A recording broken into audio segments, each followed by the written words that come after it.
We shall start with the problem number 2. Before going to the problem number 2, I have considered again this sketch. Okay, this sketch I have considered again. See, you have to carefully observe. There are 3 different positions here.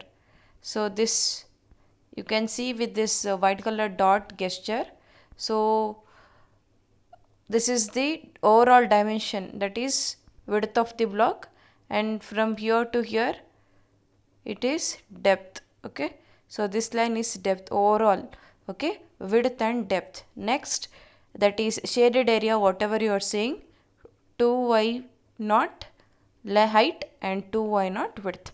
Next, the one more third inside it is unshaded area. It is nothing but the bearing area, punching area or the plate area. Okay, so this is having height of 2yp naught, width of 2yp naught. So with this background we shall start the problem number 2.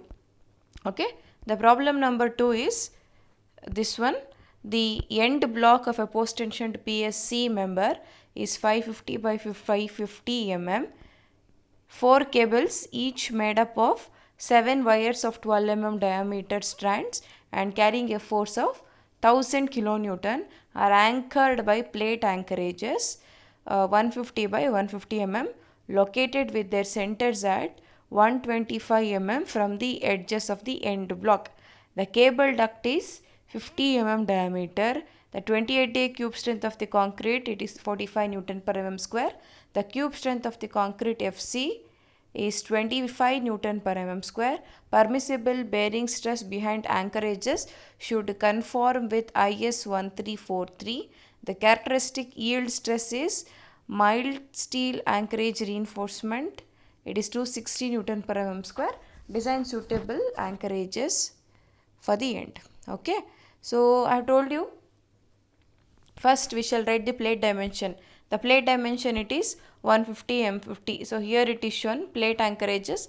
Plate anchorages, it is 150 by 150. So here inside sketch whatever I have written, it is 150 by 150. And outside it is mentioned that from the center of that you have to measure 125 mm, and I have written the prism. Okay, this is the surrounding prism. So this is the punching area. So this is the prism area. So 125 plus 125 will give you 250. Outside one more rectangular I have to draw. I have not written, but it is self understood. Okay. Next we shall write the data. Bursting, that is stress, force, it is given as 1000 kilonewton. 2yp naught, it is 150. Okay, that is plate area or the punching area. 2y naught, it is the surrounding prism.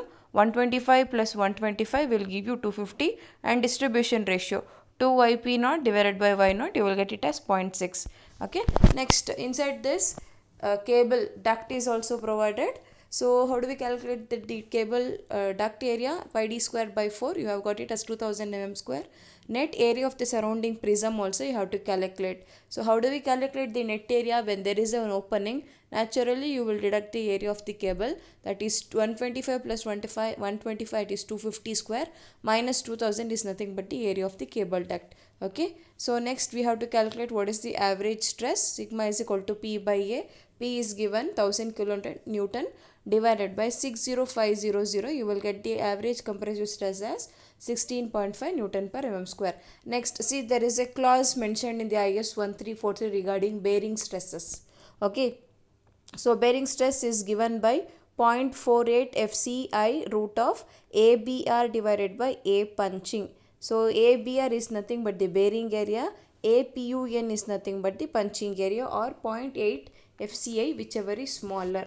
See, always you have to compare the stresses, max permissible and the developed stress. So based on the comparison only you can tell whether the section is safe or not. Okay, here also there is a IS 143 clause mentioned for this. So bearing area we have to calculate. So bearing area, punching area, and a bearing area already we have calculated. So that bearing area is nothing but 6050, that is net area of the surrounding prism, and punching area is 225, that is 150 by 150, that is punching area or the loading area.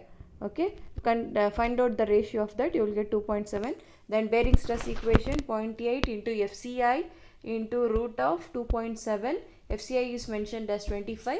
So you will get the value of 19.7 or 0.8 times of 25 or 20. Okay, actual bearing stress, whatever we have considered, it is 16.5. Okay, so this is the stress what we have got. We have to compare this FC and the bearing stress. Okay, so always the developed stress must be lesser than the bearing stress.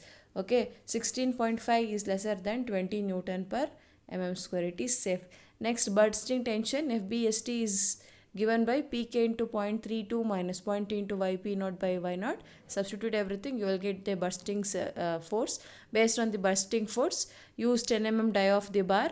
Okay, number of the bars 140 into 1000 divided by 0.87 into 260 into 79, you will get total 8. So therefore provide 8 bars of 10 mm diameter.